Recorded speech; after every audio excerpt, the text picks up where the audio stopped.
Hello students, आज हम start करेंगे एएमयू एंट्रेंस के बैच के लिए। सबसे पहले टॉपिक ट्रिग्नोमेट्री, बहुत ही इंपॉर्टेंट टॉपिक है, बहुत ही इंपॉर्टेंट चैप्टर कह सकते हैं इसको हम। अगर आप ध्यान दें और समझें तो कोई प्रॉब्लम आती है आप पूछिए, समझिए इस चीज़ को। लेकिन सबसे पहले देखेंगे हम ट्रिग्नोमेट्री का इंट्रोडक्शन। ट्रिग्नोमेट्री आपने अगर 10th क्लास की हुई है तो आपको पता है, 10th सबको, क्योंकि एएमयू एंट्रेंस का फॉर्म भर रहे हैं आप 11th क्लास के लिए, तो आपको 10th के चैप्टर पता होंगे मैथ्स में कौन कौन से चैप्टर हैं। तो हम सबसे पहले समझते हैं ट्रिग्नोमेट्री। ट्रिग्नोमेट्री 10th बहुत इंपॉर्टेंट चैप्टर है, ये हम जानते हैं। लेकिन अब समझने वाली बात क्या है सर ट्रिग्नोमेट्री में? सर ट्रिग्नोमेट्री के अंदर हम पढ़ते हैं ट्रिग्नोमेट्रिक रेशियो।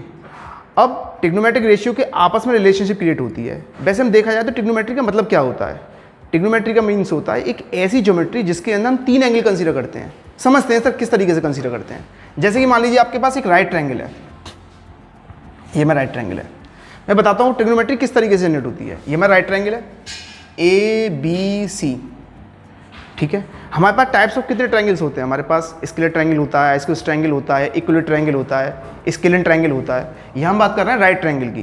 कि ट्रिग्नोमेट्री की कॉन्सेप्ट ये कहती है कि अगर आपके पास at least one angle is 90 degree, then you can use trigonometric concept between the sides of the trigonometry. जैसे कि हमारे पास एक ट्रायंगल ABC है जिसमें एंगल B हमारे पास 90 डिग्री है। अब मैं चाहता हूँ AB, AC और BC, इन 3 साइड्स में हमारा कोई भी रिलेशनशिप क्रिएट हो जाए। तो रिलेशनशिप क्रिएट करने के लिए हमें करना क्या पड़ेगा? इसके लिए हमारे पास ट्रिग्नोमेट्रिक रेशियो दे रखे होते हैं। किस तरीके से? जैसे कि इसे क्या बोलेंगे हम? सबसे पहले समझो, इसके बोलेंगे परपेंडिकुलर।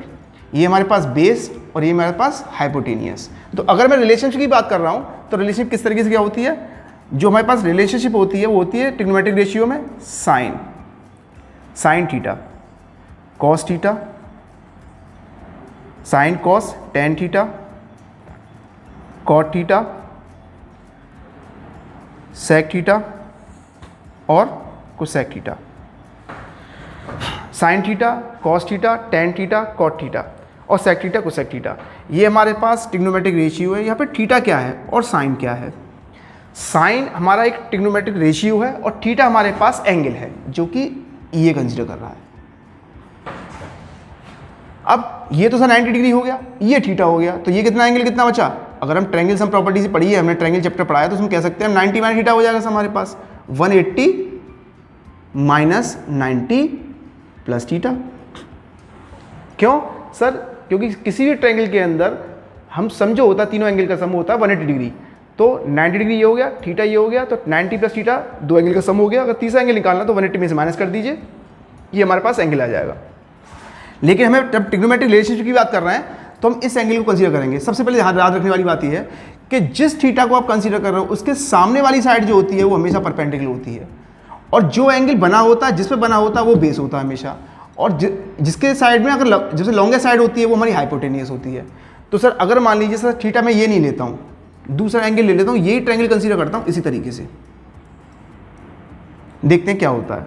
मान लीजिए ये हमारे पास A है, ये B है, ये C है, यही 90 डिग्री है, सेम जिस क्वेश्चन में इस ट्रायंगल में। अब थीटा ये ना हो के ये हो गया हमारे पास थीटा। अब सर परपेंडिकुलर हुआ, तो परपेंडिकुलर क्या बताया था? एंगल के सामने वाली साइड हमेशा परपेंडिकुलर होती है। इसी तरीके से यहाँ भी हमारे पास थीटा के सामने वाली साइड जो होगी ये परपेंडिकुलर हो जाएगी, और जिस पे एंगल बन रहा है वो हमारा बेस हो जाएगा, और लॉन्गेस्ट साइड क्या होगी? हाइपोटेनियस। ठीक है बेटा, तो किसी भी तरीके से आप ट्रायंगल को अगर वो रोटेट कर दें तो आप ये मत डरिए कि इस तरीके से सर क्या होगा। हमेशा ध्यान रखिए जहाँ पे एंगल बन रहा है उसके सामने वाली साइड परपेंडिकुलर हो जाती है, और उस पर जिस पे एंगल बनता है वो बेस हो जाता है, और लॉन्गेस्ट साइड जो होती है वो हाइपोटेनियस होती है। वो इसमें भी होती है, वो इसमें भी होती है। अब रिलेशनशिप की बात आती है, तो रिलेशनशिप AB BC CA हमें चाहिए। AB BC और CA, इनमें रिलेशनशिप चाहिए। किस तरीके से ये तीनों साइड आपस में रिलेटेड होती हैं ट्रिग्नोमेट्री के रेशियो के बिहाफ पे? किस तरीके से वो देखिए। सबसे पहले अगर बात करूँ, इसको क्या बोला है मैंने? अगर मैं एंगल ये वाला कंसीडर कर रहा हूँ तो AB वाले केस में क्या होगा? हमारे पास ये परपेंडिकुलर है, BC क्या हमारे पास बेस है, और AC क्या हमारे पास हाइपोटेनियस है। ठीक है, तो अगर मैं इनके कंसीडर करता हूँ इनके रिलेशनशिप में, किस तरीके से करूँगा? Sign theta. साइन थीटा क्या होता है हमारे पास? इसको भी याद रखने की ट्रिक बताता हूँ आपको मैं, बड़ी ईजी ट्रिक है अगर याद रखेंगे आप। किस तरीके से? PBP HHP पाकिस्तान भूखा प्यासा, हिंदुस्तान हरा भरा। बड़ा इजी टॉपिक ट्रिक है, अगर आपको याद रखेंगे इसको, पाकिस्तान भूखा प्यासा, हिंदुस्तान हरा भरा। जैसे कि P/H, ये आपको किसको इंडिकेट करेगा? B/H और P/HHB, P/base। अब देखिए, आप जब भी आप हमेशा ऊपर से नीचे की तरफ आएंगे, टॉप टू बॉटम आएंगे, तो आपका हमेशा हुआ साइन थीटा। जैसे कि आपने साइन थीटा किया तो साइन थीटा इक्वल टू हो जाएगा P/H। Next trigonometric ratio cos theta. Cos theta क्या हो जाएगा सर आपके पास? कॉस थीटा हो जाएगा B/H। ठीक है, उसके बाद sign cos tan theta. Tan theta क्या हो जाएगा हमारे पास? टेन थीटा हो जाएगा परपेंडिकुलर अपॉन बेस। ठीक है, क्या बताया मैंने? PBPHHB। अब इसको याद रखेंगे, P/H sine theta, B/H cos theta, P/B tan theta. अब इसका रिवर्स कर दीजिए, मतलब रेसिप्रोकल कर दीजिए, तो इनका रिलेशन बन जाता है। जैसे कि अगर बात करूं मैं साइन 10 कॉट थीटा, कॉट। अब अभी तो हम क्या कर रहे थे? ऊपर से नीचे की तरफ आए थे, अब नीचे से ऊपर की तरफ जाएंगे हम, अब बॉटम से टॉप की तरफ। तो B/H, B/P। जब P/B होता है टेन थीटा हो जाता है, तो कॉट थीटा क्या हुआ? B/P। ठीक है, इसी तरीके से नेक्स्ट क्या है? कॉट हो गया सेक थीटा।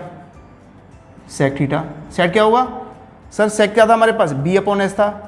अब नीचे से ऊपर की तरफ चले जाओ, H से B की तरफ चले गए, तो H/B क्या हो जाएगा हमारे पास? ये हमारे पास सेक थीटा हो जाएगा। इसी तरीके से फिर अब लौट के फिर आ जाओ, फिर अभी ऊपर से नीचे आए थे, नीचे से फिर ऊपर की तरफ चले जाओ, H/P, तो क्या हो जाएगा हमारे पास? Cosec theta, H/P। तो सर इन रिलेशनशिप से हम ये भी समझ सकते हैं कि सर इनका भी आपस में रिलेशन होता है। क्या होता है रिलेशन? वो भी देख लेते हैं। जैसे कि हमारे पास पहला रिलेशन होता है, हम समझ सकते हैं इस चीज़ को, साइन थीटा।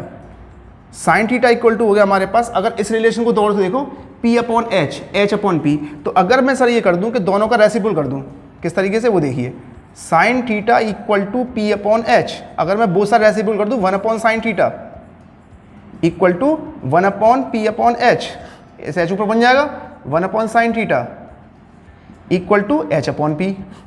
और H/P किसकी वैल्यू है? कोसेक की। तो हम कह सकते हैं सर कोसेक थीटा हो गया, तो साइन थीटा हम ये कह सकते हैं कि 1/sin theta equal to cosec theta. एक वेरिफिकेशन वो है, छोटा सा वेरिफिकेशन है, मतलब साइन थीटा कोसेक थीटा का रेसिप्रोकल है और कोसेक थीटा साइन थीटा का रेसिप्रोकल है। इसी तरीके से हम बात करेंगे सेक थीटा की। सेक थीटा क्या हमारे पास? H/B। अगर मैं रेसिप्रोकल कर दूं तो 1/sec theta equal to 1/H/B। B ऊपर ट्रांसफर हो जाएगा, तो कितना हो गया? अब सेक थीटा किसका रेसिप्रोकल है? कॉस का, तो cos theta equal to B/H। तो क्या फॉर्मूले बन गए सर? ये हो गया B/H। और B/H किसकी वैल्यू है? B/H है हमारे पास, B/H कॉस की वैल्यू है, तो B/H कॉस की वैल्यू हो गई। और तुम कह सकते हैं कि इक्वल टू 1/sec थीटा। तो कभी भी आपस में रिलेशन निकालने हो तो आप निकाल सकते हो। इसी तरीके से आपका बन जाएगा tan theta equal to 1/cot theta, या फिर हम कह सकते हैं cot theta equal to 1/tan theta. ठीक है स्टूडेंट्स, ये समझ आ गया अच्छी तरीके से किस तरीके से रिलेशन क्रिएट होती है। ये हमने पहले इंट्रोडक्शन दिया किसी भी ट्रायंगल के अंदर ट्रिग्नोमेट्री को हम कैसे यूज़ किया जाता है। ओके स्टूडेंट्स, थैंक यू, आपने मेरी वीडियो को सुना, समझा, और आगे से ध्यान रखिए। अगर आपने चैनल सब्सक्राइब नहीं किया, यासर अली क्लासेस आपको पता ही है, आप चैनल सब्सक्राइब कीजिए, शेयर कीजिए अपने फ्रेंड्स में, बताइए किस तरीके से पढ़ाई हो रही है। क्योंकि देखो कोरोना चल रहा है, आपको पता है कोरोना एक महामारी है जिसकी वजह से हमारी सारी क्लास सफ़र कर रही हैं। हमें आगे पढ़ाई भी देखनी है अपनी और फ्यूचर भी देखना है। इसके लिए आप अपनी पढ़ाई को जारी रखिए और वीडियो को शेयर कीजिए और सब्सक्राइब कीजिए। Thank you.